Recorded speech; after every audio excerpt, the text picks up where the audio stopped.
तो कांग्रेस की बात करते हैं, अगर कांग्रेस थर्ड टाइम रिपीट करती है तो क्या मुख्यमंत्री ही दोबारा से रिपीट होंगे? मुख्यमंत्री भूपेंद्र सिंह हुड्डा ही बनेंगे सीएम?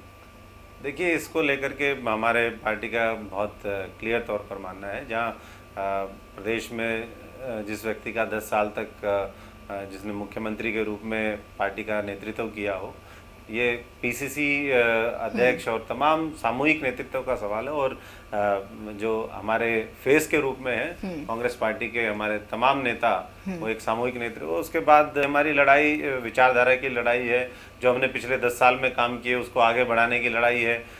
किसान मजदूर को जो गुमराह करके भारतीय जनता पार्टी आई है, इन्होंने ने जिस तरीके से नारे दिए कि हम जेल से छूट जाएंगे, 17-16 तारीख को रिजल्ट आएगा, तो ये आज लड़ाई हमारी सच को सामने लाने की है। सच की पहचान प्रदेश की जनता करेगी, ये हमें विश्वास है। और इसी को लेकर के हमने 24 तारीख को हमारी रैली रखी है पानीपत के अंदर, पानीपत के मैदान में। गोहाना रैली से कुछ नाराजगियां अभी भी लोगों को अनाउंसमेंट जो है वो पूरी नहीं हुई। पानीपत की रैली कितना बड़ा डैमेज कंट्रोल हो सकती है? नहीं, अगर गोहाना रैली की बात करें तो कहीं अगर वायबिलिटी इशू है तो वो बात अलग है। नहीं तो मैं समझता हूँ कि मुख्य रूप से हर वो महत्वपूर्ण योजना या जो घोषणा थी उसको लागू करने का काम प्रदेश की सरकार ने किया है। और पानीपत एक ऐतिहासिक धरती है, और वहाँ से चाहे वो मुगल्स के सामने लड़ाई लड़ने की बात हो, और उससे जहाँ दिल्ली का भविष्य तय होता है, वो मैं समझता हूँ कि प्रदेश के संदर्भ में चंडीगढ़ का भविष्य वो तो पानीपत से तय होगा। इनेलो को बीट करना है बीजेपी हज का? नहीं, अलग अलग जगह अलग अलग पार्टी का जनाधार है। ये कुछ पॉकेट्स की पार्टी है, और कांग्रेस पार्टी पूरे हरियाणा की पार्टी है। और हर वर्ग विशेष को लेकर के, हर व्यक्ति को, हर जिले और हर रीजन को लेकर के हमारी सोच है। हम ना दक्षिण हरियाणा की बात करते हैं, ना हम उत्तरी हरियाणा की बात करते हैं, ना हम उत्तर पश्चिम हरियाणा की बात करते हैं। हम पूरे एक गौरवशाली हरियाणा की बात करते हैं, जिसमें हम अपने युवाओं का भविष्य देखते हैं, हमारी माताओं बहनों की सुरक्षा देखते हैं, किसान और तेजी के साथ आगे बढ़े। आपने मना कर दिया, आप विधानसभा चुनाव नहीं लड़ेंगे, फिर आप पर यह भी आरोप लगे कि अगर सेनापति ही पीछे हट जाएगा तो पूरी सेना तो वैसे ही हार जाएगी। क्या रीजन थे आपके मना करने के? हम उस सेना के छोटे से सैनिक हैं। सेनापति ये कहने की बात है, उस सेना के हम छोटे से सैनिक हैं। नहीं, प्रदेश अध्यक्ष हैं, जिम्मेदारी है। क्या आपको लगता नहीं कि आप अपनी सीट निकाल पाएंगे? 2 महीने पहले चुनाव लड़ा हूँ मैं। वहाँ पर इनेलो के गृह जिले में पहले जीत करके आया, और आज भी इस परिस्थिति में बेस्ट फाइट हमने देने का काम किया। तो अशोक तंवर कभी भी पीछे हटने वालों में से नहीं है।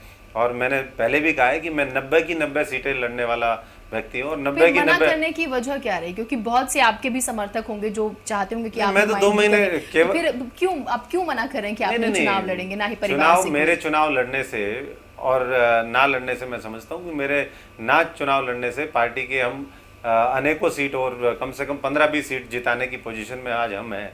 अकेले व्यक्ति की सीट से नहीं, मैं समझता हूँ कि पूरी पार्टी की परफॉर्मेंस बेटर हो, ये हमारा लक्ष्य है। और मैं समझता हूँ कि क्लियर मैंडेट और क्लियर जनादेश के साथ तीसरी बार कांग्रेस की सरकार बने, इसको सुनिश्चित करने का हमें काम करना है। और दूसरे साथी, अगर आप भी प्रोजेक्ट हो जाते, सीट ले लेते आप कोई सी भी, जो भी आप चाहते, तो प्रचार प्रसार प्रदेश अध्यक्ष की जिम्मेदारी, तो बैलेंस नहीं बन पाता क्या? नहीं, मैं समझता हूँ कि कहा कि 15 सीटें जितवाने की आप सक्षम है, तो 16 हो जाती तो वो तो अच्छा था। नहीं, वो तो है ही, हम तो उनको भी जितवाएंगे। और उसके साथ साथ हमारी ये कोशिश है कि ज़्यादा से ज़्यादा पूरे स्टेट का किस तरीके से आज जहाँ एक तरफ हमारी उपलब्धियां हैं, प्रचार प्रसार है, वहीं मैं समझता हूँ कि बेहतर चुनावी प्रबंधन की भी जरूरत है, और जिसको लेकर के हमें आगे काम करना है। अगर पार्टी नेतृत्व को लगेगा कि अगर अशोक तंवर को लड़ाने की जरूरत है, मैं समझता हूँ कि अशोक तंवर कभी भी पीछे हटने वालों में नहीं। यानी कि आप लड़ सकते हैं चुनाव, चांसेस हैं? नहीं, अगर पार्टी इस चीज को, मैंने कहा कि 90 सीटें मेरा टारगेट है, और 90 सीटें अशोक तंवर लड़ेगा। टिकटें कब तक डिक्लेयर हो जाएंगी? मैनिफेस्टो कब तक फाइनल हो जाएगा? क्योंकि आपको लगता है कि बहुत लेट हो रहा है। नहीं, लेट तो अभी तो दूसरी पार्टियों में तो एक भी कोई मैनिफेस्टो को लेकर के जो दूसरे दल हैं, नहीं, इनेलो ने मैनिफेस्टो भी जारी किया, 62 कैंडिडेट्स की लिस्ट भी डिक्लेयर कर दी, और उसके बाद दूसरी लिस्ट भी हाल फिलहाल में आ जाएगी। नहीं, हाल फिलहाल आ जाएगी उनका, तो मैंने पहले भी इस बात को कहा है, ये एक व्यक्ति और एक परिवार आधारित पार्टी है जो कभी भी फैसला लेती है और कभी भी उससे मुकर जाती है। तो हमारे यहाँ एक प्रक्रिया है, उनके यहाँ ना प्रक्रिया है, ना कोई उनका एक सेट सिस्टम है जिसके माध्यम से वहाँ तो एक व्यक्ति ने डिसाइड करना है, वो उन्होंने कर दिया। और उसी के कारण मैं समझता हूँ कि वहाँ विद्रोह के आज स्वर बहुत मुखर तौर पर निकल कर के आए हैं।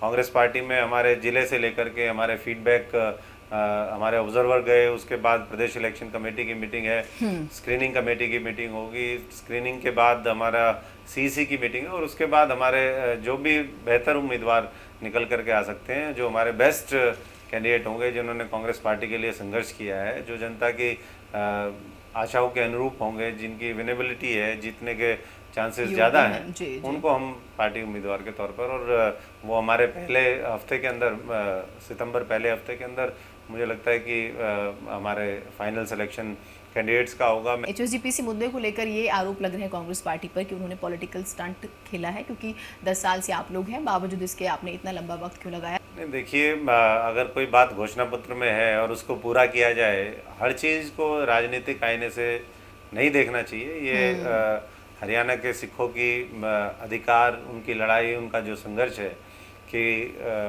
गुरु घरों की सेवा हरियाणा के सिख करें, ये उससे जुड़ा हुआ मुद्दा है, और इसको हरियाणा की सरकार ने लागू किया। इसके लिए हम जहां हरियाणा सरकार का धन्यवाद करते हैं, वहीं हरियाणा के सिखों को भी बधाई देते हैं। हज का बीजेपी गठबंधन को कैसे देखते हैं?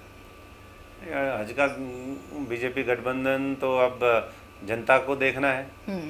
ये तो टूटने की कगार पर है, जिस तरीके की रोज चर्चाएं हैं, और इन लोगों ने 2 महीने पहले प्रदेश की जनता ने इनको समर्थन दे करके हरियाणा से जिताया, संसद में एक स्थिर सरकार बनी। लेकिन जो पार्टी एक दूसरे की जो भावनाएं हैं, एक दूसरे के जो जिन बातों को लेकर के एक समझौता हुआ, उसकी अगर वैल्यू नहीं करती है और उस पर खरा उतरने का काम नहीं करती, तो जनता के लिए जो हजारों और सैकड़ों चीज़ें करनी है, वो काम उसके ऊपर वायदा खिलाफी 2 पार्टियों के बीच में जहाँ है, तो मैं समझता हूँ कि जनता को ज़्यादा अपेक्षा भारतीय जनता पार्टी से भी नहीं रखनी चाहिए। और हजका का तो हमने पहले ही देखा है कि वो कभी किसी से अलायंस उनका है, कभी किसी से अलायंस है।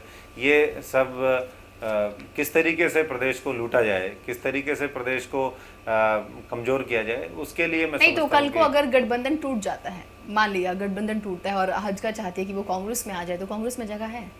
ये फैसला तो पार्टी का शीर्ष नेतृत्व करता है। जो दूसरी पार्टी से लोग आते हैं, कोई पार्टी मर्ज करना चाहती है, लेकिन ये मैं समझता हूँ कि सारे भविष्य के सवाल हैं, और जब जैसी परिस्थिति होगी उसके अनुरूप हमारा पार्टी नेतृत्व फैसला करेगा। तो जो लोग पार्टी छोड़कर जा रहे हैं, उनका भविष्य क्या देख रहे हैं आप? उनका भविष्य आपने देखा, कुछ लोग पार्टी छोड़ करके लोकसभा चुनाव से पहले गए, आज भारतीय जनता पार्टी की यात्रा शुरू है। मैं समझता हूँ कि अगर राजनीतिक कद की बात करें, जो हमारे यहाँ बहुत ऊंचे कद के लोग थे, वो वहाँ पर जो उनसे कहीं ना कहीं राजनीतिक रूप से कम लोग थे, उनके नीचे उनको काम करना पड़ता है। तो ये उसी तरीके से है। किसी ने मुझे कुछ दिन पहले एक मोबाइल पे SMS किया कि आज जो ये लोग पार्टी छोड़ के जा रहे हैं, इनकी स्थिति वैसे है कि जैसे कोई यंग उम्र में आया कोई नौजवान है, वो अपने रास्ते से भटक जाए और कुछ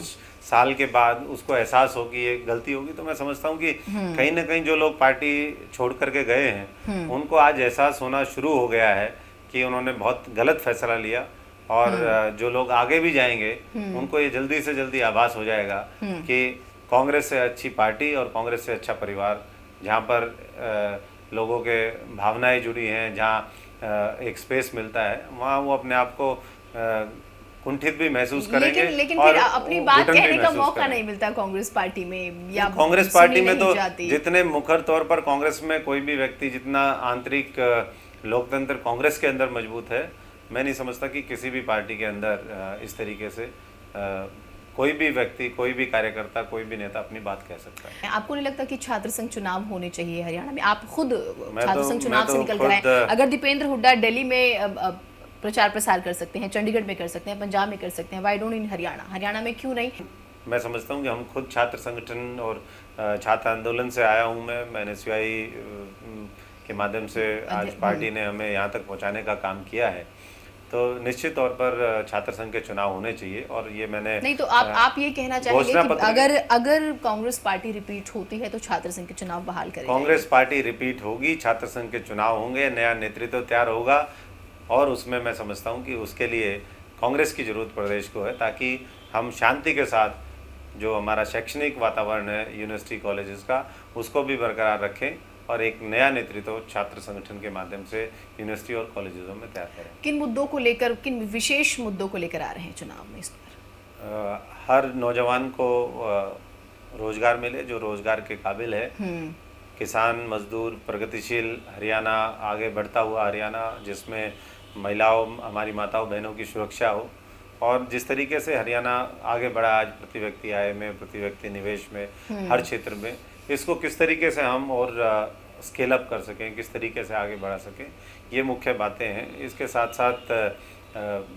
किसान मजदूर हर व्यक्ति को ताकत देने की जो हमारी कोशिश रही पिछले 10 साल में, और जो ऐसे क्षेत्र हमारे कहीं ना कहीं छूटे हैं, हमारी कोशिश रहेगी कि हर ज़िले के अंदर आने वाले समय में एक यूनिवर्सिटी बने, हर सब डिवीज़न पे एक कम से कम कॉलेज बने, शिक्षा का स्तर हम उठा सकें, क्योंकि शिक्षा कितनी महत्वपूर्ण है व्यक्ति और समाज और देश के विकास में, ये हम सब जानते हैं। और उसी को देखते हुए हरियाणा को एक शिक्षा के हब के रूप में। चलिए, मेरा आखिरी सवाल है मेरा आपसे, क्या चीफ मिनिस्टर मनमानी करते हैं?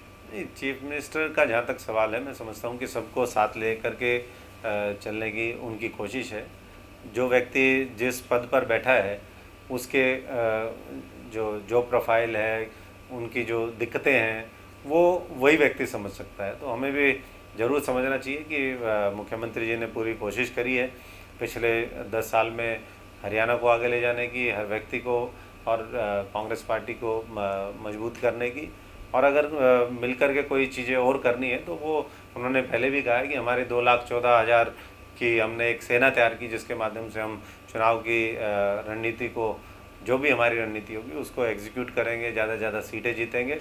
अफसरशाही बहुत ज़्यादा हावी भी हो रखी है। देखिए, अधिकारियों का अपना तरीका है, और मैं समझता हूँ कि कहीं भी बहुत ज़्यादा इंटरफेरेंस भी नहीं होनी चाहिए, लेकिन एक जनता के द्वारा अगर चुनी हुई सरकार है तो उसके प्रति अधिकारियों को भी पूरी तरीके से, क्योंकि अगर कोई भी चुना हुआ प्रतिनिधि है वो जनता की अगर भावनाएं एग्जीक्यूटिव तक पहुंचाता है तो उसके ऊपर उसका क्रियान्वयन करना, ये उनकी नैतिक भी और उनकी, अगर हम काम के हिसाब से देखें तो कार्यशैली का ये अभिन्न अंग होना चाहिए। और उसके लिए आने वाले समय में और मजबूत कानून प्रदेश की सरकार बनाए, ये सुनिश्चित करने का काम हमें करना है। चलिए अशोक तंवर जी, बहुत शुक्रिया, आपने हमें वक्त दिया। तो ये थे हमारे साथ कांग्रेस के प्रदेश अध्यक्ष अशोक तंवर। जब उनसे ये जाना गया कि कांग्रेस क्या लेकर आने वाली है, तो सिर्फ एक चीज़ ही निकली, रोजगार, भ्रष्टाचार, बेरोजगारी। ये जो मुद्दे हैं प्रदेश में, इन सब से ऊपर उठकर कांग्रेस एक शासन देगी। अब देखना तो ये होगा कि क्या वाकई ऐसा होता है। इस खास कार्यक्रम में इतना ही। देश और दुनिया की बाकी खबरों के लिए आप देखते रहिए जनता टीवी। नमस्कार।